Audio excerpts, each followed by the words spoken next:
Hello, everybody, and welcome back to the Beat Podcast, recorded live here at Health in Las Vegas. Wow, today we have an opportunity to talk to a healthcare leader that you guys do not want to miss. His name is Leandro Boer. He's the Vice President of U.S. Medical General Medicines at Amgen. I'm so excited to have you here on the podcast, Leandro. Thanks so much for joining us. Thank you, Saul. It's a pleasure to be here and representing Amgen and everything we're doing for patients. You guys are doing a lot, and today we're going to get a chance to really uncover some of the great things you guys are doing. Talk to us about your organization.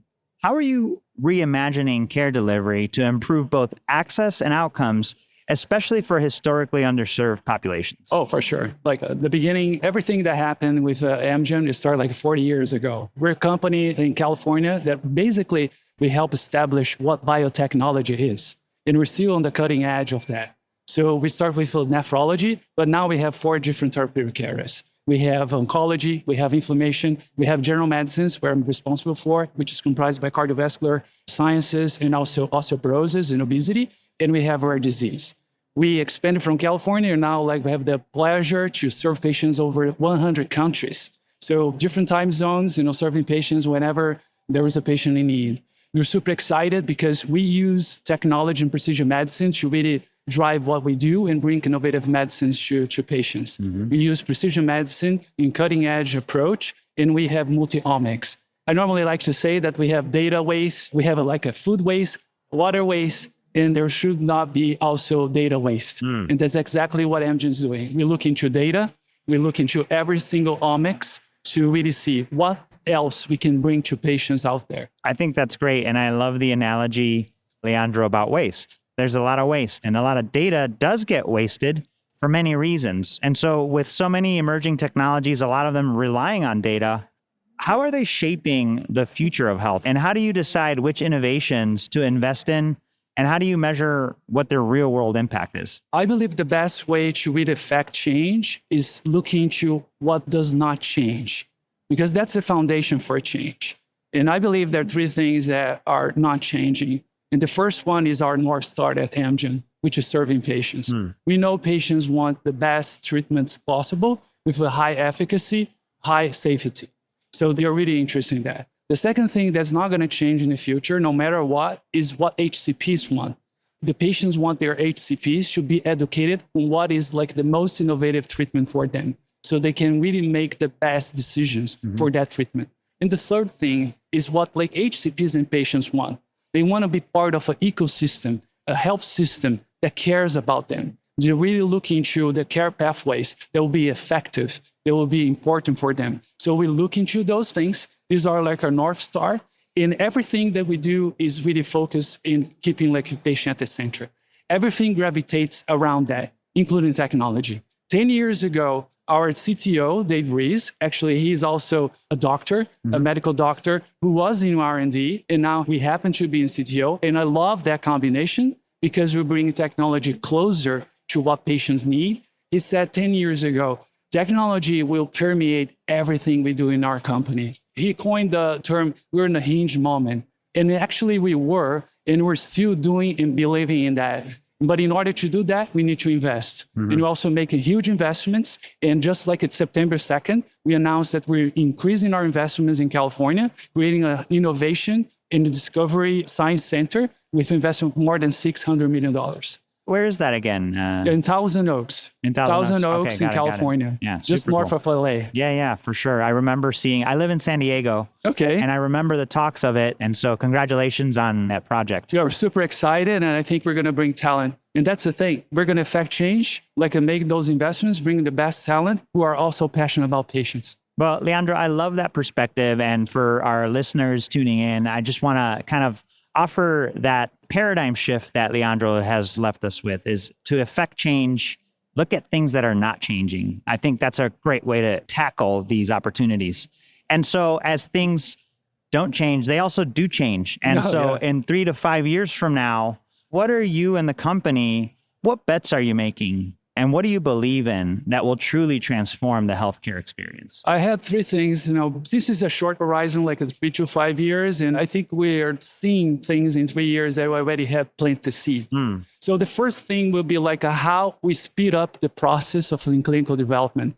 in order to really affect change and have like innovative drugs or medicines, we need patients being enrolled.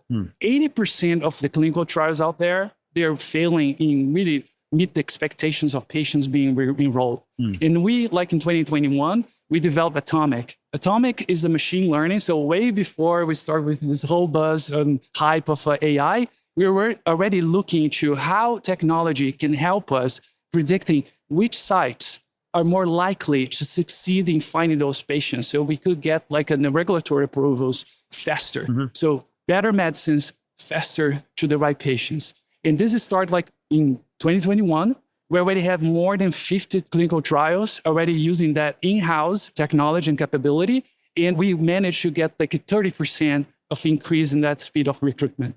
I think we can do more. And I think that's where it's going to change in 3 to 5 years. I think we're going to incorporate more technology, more AI in everything we do. So we get those 3%, get past those 3%. The second thing I think is going to change is where administrative burden is today. If you look at Edelman Trust Institute, like what they have about health literacy, less than 20% really knows how to, the patients out there, regardless of their academic formation, how educated they are, they really know how to navigate the health system. And I think we can help with technology. So we cut through the noise of everything that's out there in a fragmented ecosystem for healthcare. Even, for example, we can have AI agents to automate like a benefit verification for those patients. If we can get those things, maybe we can break the inertia, some like a bottlenecks that can help patients down the road. And the third thing that I think is going to change very rapidly in 3 to 5 years is the patient identification and the care pathway automation. Now we have, believe it or not, if you have an MI or a myocardial infarction today in the US, only 60% of those patients, even if they had an MI, will not get the LDL test in over 1 year. This is honestly ridiculous. This should stop. LDL is one of the most modifiable risk factors that we have out there. And we're doing simple things. But technology can help us, not as a reminder, but shepherd, like the HCPs and the health systems should do what's right for the patients. So automation of care pathways is also something that will likely get a breakthrough in 3 to 5 years. Well, I think that's fantastic. That's a prime example of an opportunity, not only in things like prior authorization, which is, let's not even get started on that. Removing friction is critical. Technology is a great way to do it. And then definitely on value-based care platforms where risk is part of the equation, back to the things that don't change. We want access. We want outcomes. So I love that you guys are focused there. Leandro, okay, so Amgen, you guys have set an ambitious goal to cut cardiovascular events in the US by 50% by 2030. Oh, yes. What does it take to pursue a goal of that scale? And what role could AI and data play in driving this progress? You know, so when you played that back to me and I shared that bold ambition with people, normally people receive that with a chuckle. Oh, we're just chuckling about like this bold ambition. We're going to get there. And I welcome that because that's where we want to go. I think we need to be ambitious. I think we need to really push the boundaries. And 50% by 2030, it's a lot. But we know where we need to focus. When you look at, for example, LDL that I just mentioned to you, and you go to Interheart, we have all the epi data showing that 49% of the population attributable risk comes from LDL. So that means if you focus on LDL, which is a simple thing on those patients, you can really move the needle. You can even move the needle more than like a smoke cessation and other things, a hypertension. Of course, all of those things are important, but there is really like an important aspect of LDL. And that's why we need to really hold hand with partners. We're not going to achieve that goal alone. There's not going to be like Amgen achieve that. No, actually, we're not going to take credit of that because that's not realistic. What's going to happen is that many societies, many people who have their North Star on serving patients, they will achieve together with us that goal. Let's find out what you have. You want to have like a proper care in what we call cardiology deserts? Well, the ABC, Association of Black Cardiologists, underserved communities, they already map out like the country. Believe it or not, there are zip codes that they don't have one single like a cardiologist around. So what we can do, we can empower other people to really take care of those patients that will be taken care otherwise by a cardiologist. So we have the cardiology deserts, and let's create some oases of knowledge, access to care, and testing for those patients who really find their problems. Another thing that we're doing is implementation science. Implementation science is around maybe for the last 12, 13 years. What is implementation science? Implementation science exists because we have a problem. It takes an average of 17 years for evidence to make into practice. 17 years is an eternity for a patient who is suffering. It's too long. So we need to abbreviate that time with implementation science. And that's why we have the Lattice Consortium. The Lattice Consortium is that we're working together, trying to find ways to activate health systems with innovation, which can include or not technology. Sometimes serving patients does not require a fancy AI tool or software, but a combination of technology and people committed to that can really abbreviate those times. So this is just in a nutshell, everything that we can do collectively to achieve that goal that makes people chuckle today. Hey, listen, it didn't make me chuckle. And I know the listeners of this podcast did not chuckle either because they're all in on making healthcare better, just like you and your team at Amgen, Leandro. And look, by the way, I love huge goals. Just chatting with you about this is fantastic. I enjoy this type. What I have learned about large goals is that when they're so big, there's only one or two things that you could do to achieve them. You quickly eliminate the noise. And the LDLs are the signal that should be tackled in this. So I love it. I'll be keeping up with you guys, and everybody listening, keep up with this big moonshot goal because these are the things that move the needle. Representation in clinical research, we've talked about this and the Lattice Consortium and things like that you guys are up to. It's increasingly recognized as critical to advancing equitable care. How is Amgen working to make sure that underserved communities are represented in research? And why does that matter for the future of medicine? Well, for sure. If you just talk about the bold ambition, right? 50% a cutting of the patients of the cardiovascular risk by 2030. If you talk about 50%, very likely you're including everyone. So there should be no patients behind. And that includes the minorities in this country. And that's why we have RISE. In 2020, we committed to that. And this is totally agnostic to political parties or whatever. We are committed to patients no matter who they are, where they live, and what they do.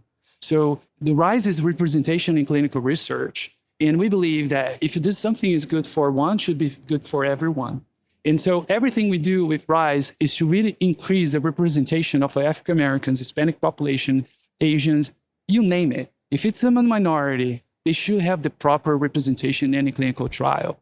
We need to see, as I said, no data waste, including those, because the more we know about the genomics, the phenotypes, and everything that's happening on those patients, we're going to be able to really develop ways of treating those patients. So this is great for us. Another thing that we're doing is creating and really opening a front on decentralized clinical trials.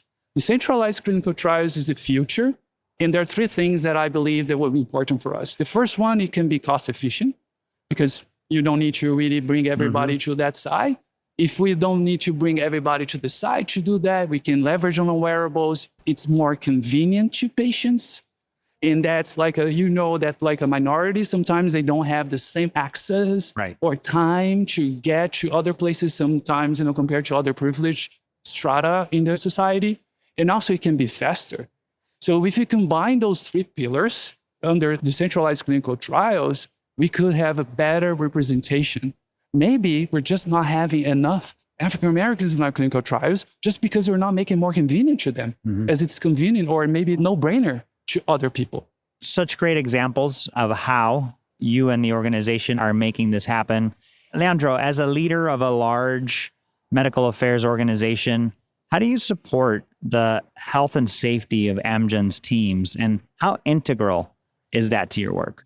I'm very passionate about that, actually, because just recently they positioned me as a AHA lieutenant. So AHA has an initiative with all the CEOs of big companies, and they're really into how well the health of all the employees. So Amgen is a proud partner and component of that coalition of companies. We have many other there. And our CEO is deeply invested in that. He cares about our people. We have more than 20,000 people around the globe in 100 countries, as I told you in the beginning.